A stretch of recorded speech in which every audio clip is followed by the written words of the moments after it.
मालवा का परमार वंश, राजा मुंज, सिंधु राज और राजा भोज। नमस्कार दोस्तों, राजा भोज ने बनवाया था भोजपुर का प्रसिद्ध मंदिर। मालवा और प्रतिहारों की पुरानी राजधानी उज्जैनी प्रतिहारों और राष्ट्रकूट शासकों के संघर्ष का केंद्र बिंदु बहुत पहले से बनी रही थी। राष्ट्रकूटों ने स्वयं कभी इसका शासन नहीं किया, अपितु यहाँ अपने अधीन सामंतों की नियुक्ति की। उन्हीं में से एक उपेंद्र कृष्ण राज था, जिसने परमार वंश के राज्य की स्थापना की। उपेंद्र ने 9वीं सदी के आरंभ में अपने राज्य को स्थापित किया और धार को अपनी राजधानी बनाया। धार वर्तमान मध्य प्रदेश का एक जिला है। राष्ट्रकूट और उसके पश्चात प्रतिहार सम्राटों की दुर्बल स्थिति से परमार शासकों को अपनी शक्ति के विस्तार में सहायता मिली। उपेंद्र कृष्ण राज के पश्चात बैरी सिंह, सियक प्रथम, बागपति प्रथम और बैरी सिंह द्वितीय नाम के 4 शासक हुए, जिनके बारे में बहुत ज़्यादा विस्तृत वर्णन नहीं मिल पाता इतिहास में। उनके पश्चात हर्ष सिंह सियक, जो 949 से लेकर 973 ईस्वी तक शासक बना रहा। हर्ष सिंह ने प्रतिहारों की दुर्बलता का लाभ उठाकर अपने राज्य का विस्तार किया, जिसके कारण राष्ट्रकूट राजा खोटेक द्वितीय उससे ईर्ष्या करने लगा, परंतु एक युद्ध में हर्ष सिंह ने उसे परास्त कर दिया। उसकी एक अन्य विजय का एक हूण राजा के विरुद्ध थी। अपनी इन सफलताओं के कारण हर्ष सिंह ने मालवा के परमारों की शक्ति के उत्कर्ष का मार्ग प्रशस्त किया। हर्ष सिंह के राज्य त्याग के उपरांत उसका पुत्र मुंज शासक बना। मुंज एक महान योद्धा सिद्ध हुआ। उसने कलचुरी, हूण और चालुक्य शासकों से युद्ध किए और सफलता प्राप्त की, परंतु उसका मुख्य संघर्ष चालुक्य सम्राट तैलप द्वितीय से हुआ। चालुक्य शासक राष्ट्रकूट साम्राज्य के भू क्षेत्रों पर अपना अधिकार कर रहे थे और मुंज का उद्देश्य भी यही था। इस कारण दोनों राजवंशों में कई बार युद्ध हुए। मुंज ने 6 बार चालुक्य शासक तैलप को परास्त किया, परंतु 7वें आक्रमण में वह अपने मंत्रियों की सलाह के विरुद्ध गोदावरी नदी को पार करके चालुक्यों की सीमाओं में प्रवेश कर गया और अंत में घिरकर मारा गया। मुंज एक महान योद्धा ही नहीं था, अपितु स्वयं विद्वान और विद्वानों को संरक्षण प्रदान करने वाला शासक था। वह स्वयं कवि था और उसके दरबार में पद्मगुप्त, धनंजय, धनिक, भट्ट आदि अनेक विद्वान थे। उसने अनेक मंदिरों और झीलों का निर्माण कराया। धार के निकट मुंज सागर झील अब भी उसके नाम की याद दिलाती है। मुंज के पश्चात उसका भाई सिंधुराज शासक बना। वह भी एक साहसी योद्धा था, परंतु वह अधिक समय तक जीवित नहीं रह सका। भोज परमार वंश का महान शासक हुआ। वह एक विद्वान तथा योद्धा दोनों दृष्टियों से महान माना जाता है। भोज ने अनेक युद्ध किए। उसने तंजौर के शासक राजेंद्र चोल और कलचुरी शासक गांगेयदेव के साथ मिलकर चालुक्य शासक जयसिंह पर आक्रमण किया, परंतु उसे सफलता न मिली।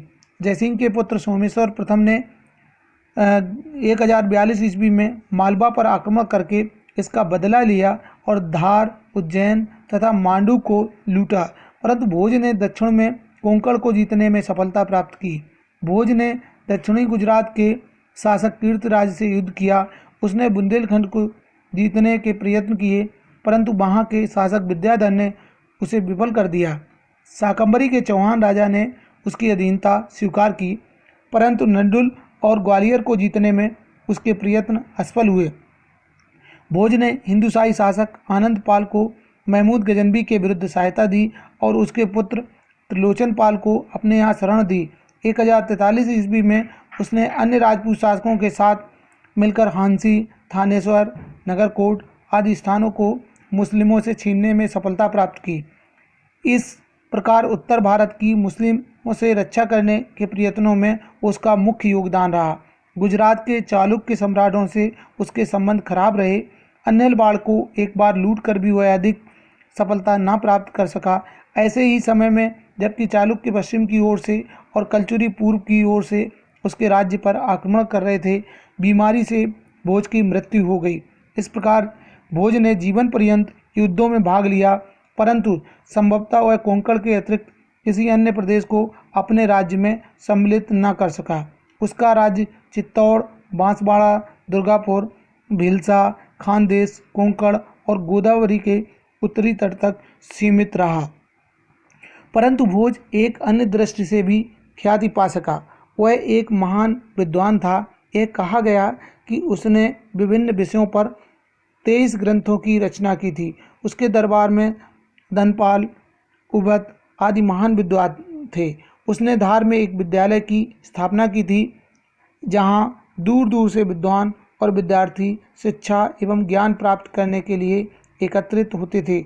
उसने धार नगर का विस्तार किया और उसके निकट भोजपुर नामक एक नवीन नगर बसाया। वह शिव का भक्त था। उसने वहां अनेक सुंदर मंदिरों तथा झीलों का निर्माण किया, जो 13वीं सदी तक रहे। इस प्रकार सांस्कृतिक दृष्टि से भी भोज का महत्व रहा। जीवन के विभिन्न क्षेत्रों में हुई भोज की ये सभी उपलब्धियां उसे मध्ययुगीन भारत के महानतम शासकों में गिनती करवाती हैं। वास्तव में शासक जो होते थे वह राज्य कार्य ही करते थे, युद्ध करते थे, लेकिन विद्वता का सम्मान और स्वयं पुस्तकों का सृजन करना उनके लिए मुश्किल होता था। पर भोज इनमें अलग था। वह जितना बहादुर था, योग्य था, उतना ही बुद्धिजीवी और विद्वानों का संरक्षण करने वाला भी था। भोज के उत्तराधिकारी जयसिंह प्रथम ने कलचुरी और चालुक्यों के विरुद्ध चालुक्य शासक सोमेश्वर प्रथम से सहायता मांगी।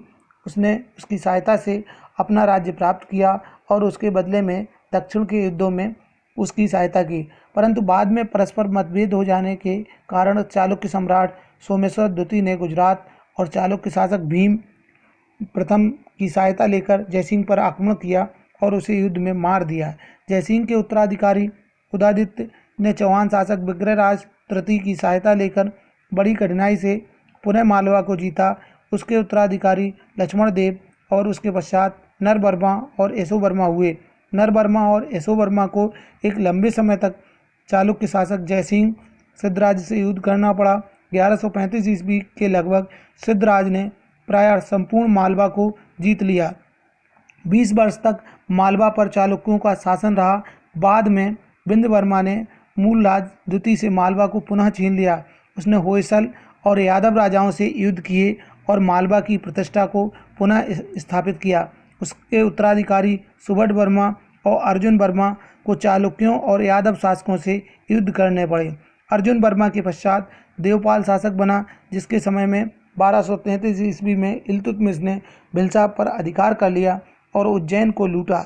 देवपाल के पश्चात जैतुगी देव, जयवर्मा द्वितीय, जयसिंह द्वितीय, अर्जुन वर्मा द्वितीय और भोज द्वितीय शासक हुए। परंतु इनके समय में यादव, चौहान, बघेल आदि शासकों के अतिरिक्त दिल्ली के सुल्तानों के आक्रमणों के कारण परमारों का मालवा का राज्य खंड हो गया। इसके अंतिम शासक महलक देव को अलाउद्दीन खिलजी के सेनापति आइन उल मुल्क ने परास्त करके मालवा को दिल्ली सल्तनत का हिस्सा बना लिया। तो साथियों, इस तरह से मालवा के जो प्रतापी शासक थे परमार वंश के, उसमें प्रमुख रूप से बागपति मुंज और राजा भोज हुए। किंतु इसके अलावा भी परमारों ने अपनी राजनीति को, अपने क्षेत्र को, अपने राज्य को बहुत समृद्ध बनाने के लिए कार्य किए। और सबसे बड़ी बात यही है कि सिद्धराज, भोज और मुंज, ये तीनों ही जो राजा थे ये बहुत ज़्यादा विद्वान थे। इन्होंने काव्य सृजन किया। तो ये जानकारी थी परमारों से संबंधित।